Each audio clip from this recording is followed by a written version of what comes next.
Արտաքին գործերի նախարար Արարատ Միրզոյանն Աստանայում իր գործընկերոջը Մուրադ Նուրդլեուին է ներկայացրել Հայաստան-Ադրբեջան հարաբերությունների կարգավորման գործընթացի վերջին զարգացումները, մասնավորապես խաղաղության համաձայնագրի նախագծի համաձայնեցված լինելու փաստը եւ փաստաթղթի ստորագրման, ինչպես նաեւ համապարփակ կայուն խաղաղության հասնելու Հայաստանի առաջարկները։ Հայաստանի դիրքորոշումը հստակ է։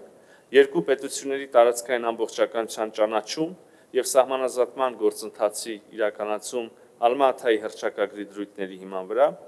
ինչպես նաև տարածաշրջանային հաղորդակցության ուղիների բացում, առաջնորդվելով յուրաքանչյուր պետության ինքնիշխանության եւ իրավազորության անվերապահ հարգման,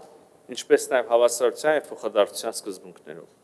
Ակնհայտորեն համապարփակ կարգավորման համար կարևոր է նաև մարդասիրական հարցերի հասցեագրումը, այդ թվում անհայտ կորած անձանց ճակատագրերի բարձրաբանումը եւ ռազմագերիների պահվող քաղաքացիական անձանց ազատ արձակում։ Մենք լիովին աջակցում ենք խաղաղության համաձայնագիր ստորագրելու Երևանի եւ Բաքվի ցանկությանը։ Այս պատմական քայլը նոր ռազմավարական հնարավորություններ կբացի տարածաշրջանում եւ զգալիորեն կամրապնդի տնտեսական, տրանսպորտային, տարանցիկ եւ էներգետիկ համագործակցությունը Եվրասիական տարածքում։ Միրզոյանը շեշտել է, որ երկար բանակցություններից հետո ժամանակն է ստորագրել համաձայնագիրը եւ առաջ շարժվել Հարավային Կովկասում խաղաղության հասնելու տնտեսական հնարավորությունների բացման ուղղությամբ։ Երկու երկրների նախարարներն ընդգծել են տարածաշրջանային ենթակառուցվածքների ապաշրջափակման ուղղված ջանքերի համադրման պահանջվածությունն ու կարեւորությունը։ Առանձնակի ուշադրություն է դարձվել տրանսպորտի եւ լոգիստիկայի ոլորտում համագործակցությանը, մասնավորապես Ղազախստան, Թուրքմենստան, Իրան, Հայաստան մուլտիմոդալ երթուղիների զարգացմանը։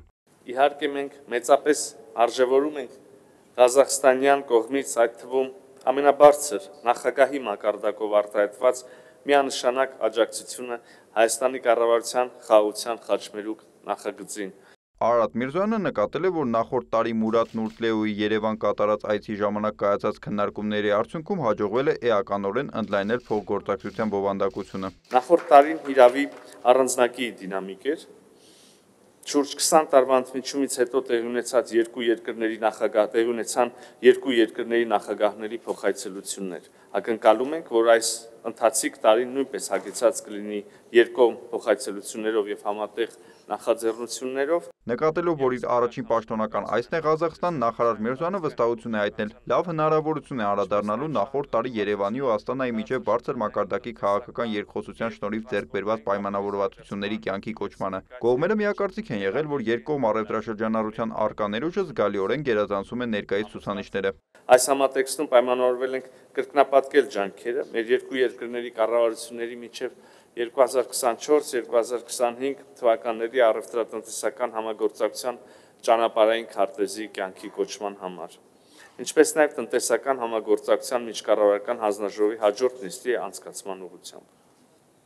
Միաժամանակ կարևորել են գործարար կապերի խթանումը։ Հայաստանը կարևոր գործընկեր է Ղազախստանի համար Հարավային Կովկասում, որի հետ մենք հաստատել ենք կայուն քաղաքական երկխոսություն, ինչպես նաև զարգացնում ենք առևտրատնտեսական, մշակութային եւ հումանիտար կապերը։ Շեշտվել է, որ երկու երկրների միանման դիրքորոշումը պետությունների ինքնիշխանության, անկախության եւ տարածքային ամբողջականության նկատմամբ, ինչպես նաև շահագրգռվածությունը տարածաշրջանային տնտեսական եւ տրանսպորտային կապերի զարգացման ու դիվերսիֆիկացիայի մեջ ել ավելի են ընդլայնում երկկողմ համագործակցության հորիզոնը։